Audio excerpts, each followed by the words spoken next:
Assalamualaikum. My name is Dr. Zunaira Michael and I am pharmacology lecturer at Ghazali Girls Campus, and today our topic of study is bronchodilators and other respiratory agents, which we will be discussing in detail in few minutes. So the topic is bronchodilators.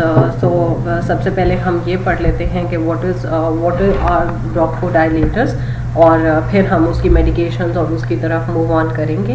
Basically it is an agent that cause an increase in the caliper of bronchus bronchial tube and और ease breathing by relaxing the bronchial smooth muscles. अब आसान words में अगर हम इसका मतलब समझने की कोशिश करें तो ये क्या करता है कि ब्रोंकाई ब्रोंकियल ट्यूब्स जो होती हैं उसके डायमीटर को इंक्रीज़ करता है, उनको रिलैक्स करता है. जब वो रिलैक्स करता है उसकी स्मूथ मसल्स को, तो क्या होता है कि एयर जो है उधर से ईजिली पास ऑन हो जाती है, एक्सचेंज ऑफ गैसेस बड़ी आसानी से हो जाता है.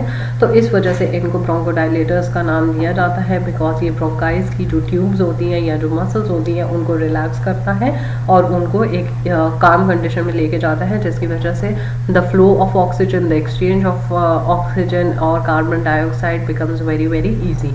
It is widely use as an anti asthmatic drugs. Anti asthmatic drugs, you know that के एस्थमा के पेशेंट्स का प्रॉब्लम ही यही होता है कि जो उनकी ब्रोंकियल ट्यूब्यूल्स है they are very much compressed and contracted. तो उस कंडीशन को ट्रीट करने के लिए ब्रोंकोडाइलेटर्स आर वाइडली यूज.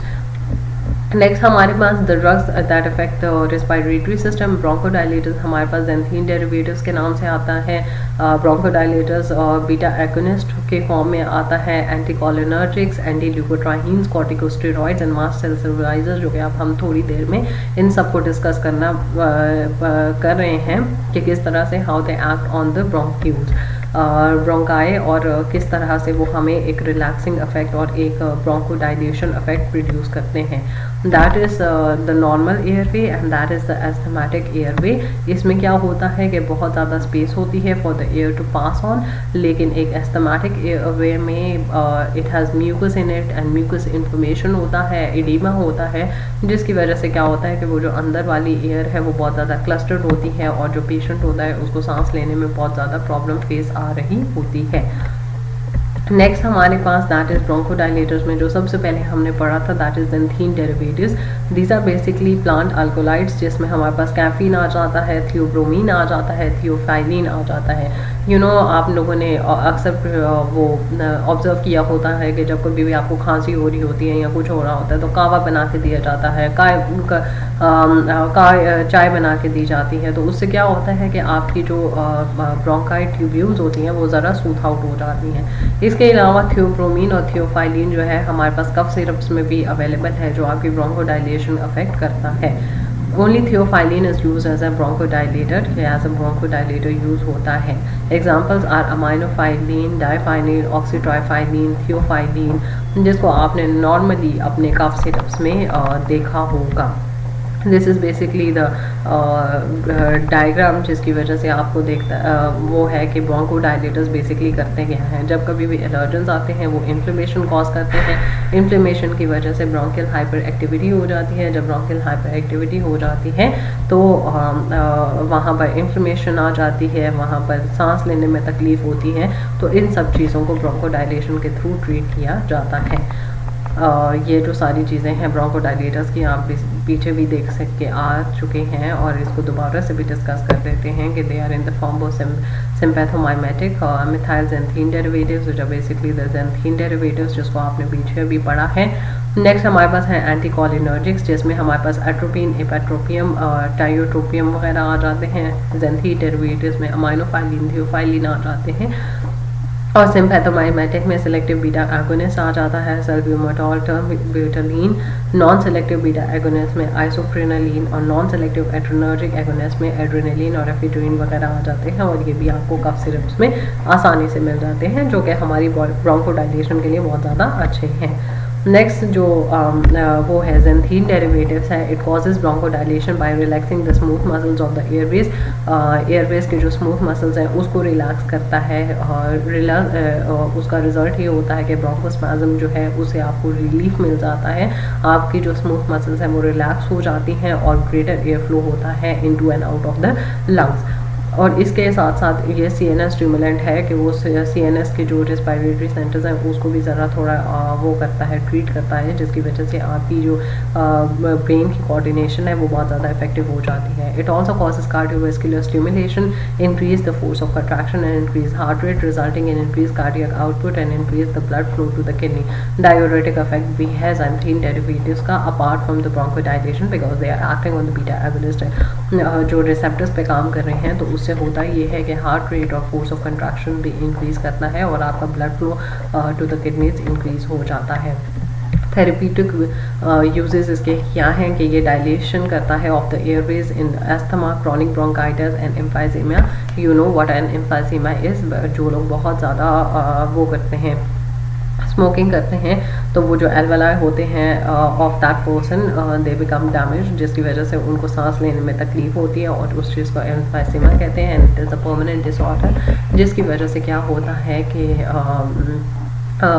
जो पेशेंट है उसके एल्वेलाइज वो हो जाते हैं, डिस्टर्ब हो जाते हैं और दोबारा कोई मैकेनिज्म नहीं है जिसकी वजह से एल्वेलाई बॉडी में दोबारा डेवलप हो जाए। So it is highly recommended कि smoking is very very much bad for health. Mild to moderate cases of asthma की केसेस में भी यूज़ हो जाते हैं। It is use in the management of chronic obstructive pulmonary disorder. ये एक ऐसा डिसऑर्डर है जिसमें आपके पास क्या होता है कि पल्मोनरी टिश्यूज वो हो जाते हैं, प्रॉब्लमेटिक आ जाता है, इन्फ्लेमेशन वगैरह उसमें आ जाती है और ऑब्स्ट्रक्शन उनकी हो जाती है उस इन्फ्लेमेशन की वजह से। सो उन दोनों की मैनेजमेंट के लिए xanthine derivatives they are used. Adjunct therapy for relief of pulmonary edema and proximal nocturnal edema in left side heart failure. In case of heart failure और वहाँ पर आपके पास edema भी आ रहा है तो उस चीज़ को भी ट्रीट करने के लिए xanthine derivatives are very very much effective. Next हमारे पास xanthine derivatives के साइड इफ़ेक्ट्स क्या हैं, तो उसमें हमारे पास नोज़िया आ जाता है, वॉमिटिंग आ जाता है, एनोरेक्सिया आ जाता है। You know what anorexia it is. ये एक साइकोलॉजिकल डिसऑर्डर है इन विच द पेशेंट वो कुछ खाता नहीं है जस्ट बिकॉज उसको लगता है कि मैंने कुछ भी खाया तो मैं बहुत ज़्यादा मोटा हो जाऊँगा। नेक्स्ट हमारे पास है गैस्ट्रोइसोफेजियल रिफ्लक्स ड्यूरिंग स्लीप। जब कभी भी आप ड्यूरिंग स्लीप आप वो सो रहे होते हो तो आपका गैस्ट्रोएसोफेजियल जो रिफ्लेक्स होता है वो भी xanthine डेरिवेटिव्स की वजह से आ जाता है, जो कि इसका एक साइड इफ़ेक्ट है।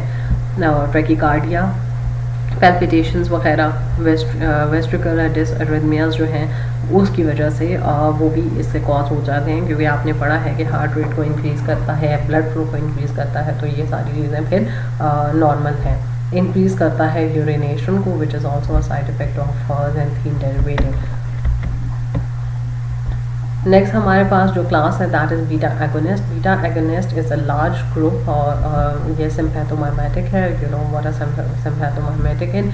It is used for acute phase of asthmatic attacks. Asthmatic attacks को ट्रीट करने के लिए बीटा एगोनिस्ट यूज़ किया जाता है। ये क्विकली रिड्यूस करता है एयरवे कंस्ट्रक्शन को और रिस्टोर करता है नॉर्मल एयर फ्लो को, क्योंकि अगर आपको एक नैनो सेकेंड के लिए भी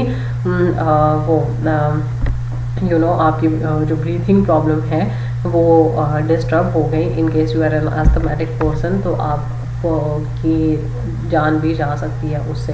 तो बहुत ज़रूरी होता है कि एकदम से मेडिकेशन एस्थमेटिक पेशेंट को दी जाए, वरना वो थोड़े मिनट में ही चल बसने की स्टेज उसकी आ जाती है। ये स्टिमुलेट करता है बीटा एड्रेनर्जिक रिसेप्टर को थ्रू आउट द लंग्स। जितने भी लंग्स में बीटा 2 एड्रेनर्जिक रिसेप्टर्स हैं उनको स्टिमुलेट करता है and you know the rest of the process. ये 3 तरह के होते हैं, that is non selective beta adrenergics, non selective adrenergics, non selective beta adrenergics and selective beta 2 drugs, जिसमें हमारे पास जो सबसे पहले non selective that is epinephrine आ जाता है। Epinephrine adrenaline you have discuss about it कि हमारी बॉडी में एक एक्साइटेटरी हार्मोन है जिससे होता क्या है कि वो ट्रिगर करता है जो भी एक्टिविटी होती है उसको स्टिमुलेट करता है। Alpha beta and beta 2 receptors जो भी हमारे पास कार्डियक या रेस्पिरेटरी एरियाज में अवेलेबल होते हैं, एपिड्रीन उसके लिए बहुत ज़्यादा बेस्ट होता है।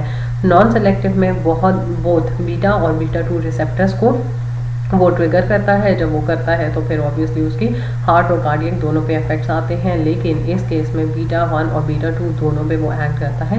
और ये जो सेलेक्टिव बीटा 2 ड्रग्स हैं वो सिर्फ बीटा 2 रिसेप्टर्स पे ही एक्ट करते हैं, एंड दैट इज़ एल्बिट्रॉल उसके लिए यूज़ होता है। और they are selective beta 2 drugs, इनको इसीलिए कहते हैं कि वो अपने स्पेसिफिक रिसेप्टर पे ही जाके एक्ट करेगा, आगे पीछे कहीं भी एक्ट नहीं करेगा।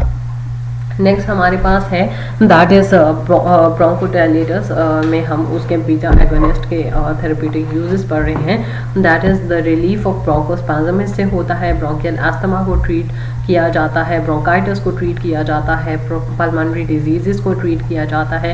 It is used in the treatment of acute attacks as well as prevention. जो भी हमारे पास सिस्टमैटिक अटैक्स आते हैं उनको ट्रीट करने के लिए हम लोग बीटा एगोनिस्ट यूज़ करते हैं। इसके साथ साथ it is use in hypotension and shock. अगर आपने पढ़ा है कि वो हार्ट रेट को इंक्रीज़ करता है, वेज़ोडाइलेशंस वगैरह, वो वेज़ोकंस्ट्रिक्शंस वगैरह में हेल्प करता है, तो it is use in hypotension and shock.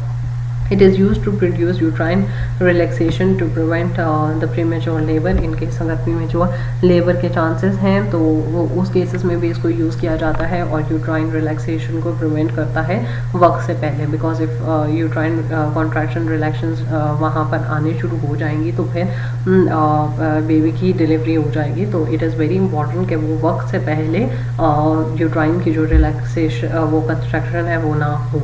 Hyperkalemia stimulate the potassium to shift into the cell.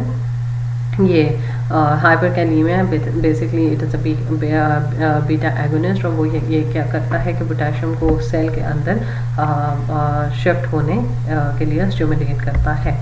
Next हमारे पास द साइड इफ़ेक्ट्स तो हर किसी के अलग-अलग है। अल्फ़ा और बीटा पे जो एक्ट करते हैं विच इज़ एपिनेफ्रीन, तो उसकी वजह से इंसोमेनिया आ जाता है कि रातों को नींद नहीं आती, रेस्टलेसनेस हो जाती है, एनोरेक्सिया होता है, कार्डियक स्टिमुलेशन होता है, और हेडेक्स वगैरह होती है। नेक्स्ट बीटा 1 और बीटा 2 में हमने आइसोप्रोपेट्रेनोल पढ़ा था, जिसमें हमारे पास कार्डियक स्टिमुलेशन आ जाते हैं, ट्रेमर्स आ जाते हैं, एंजाइनल पेन आ जाता है, एंड देन वेस्कुलर हेडेक्स वगैरह भी आ जाती हैं। नेक्स्ट हमारे पास बीटा 2 है, जिसमें हमारे पास हाइपोटेंशन है, वेस्कुलर है हेडेक्स हैं, ट्रेमर्स हैं, ये सारी चीज़ें हमारे पास आ जाती हैं। तो मोर और लेस सबके और जो साइड इफ़ेक्ट्स हैं वो सेम ही हैं, लेकिन it has severe effects on the heart, जिसमें हमारे पास वो ट्रेमर्स वगैरह और हाइपरटेंशन वगैरह आ जाते हैं। So that was all for today. This was part 1 of bronchodilator. For further continuation of the topic, you have to see part 2 of bronchodilator. Thank you so much.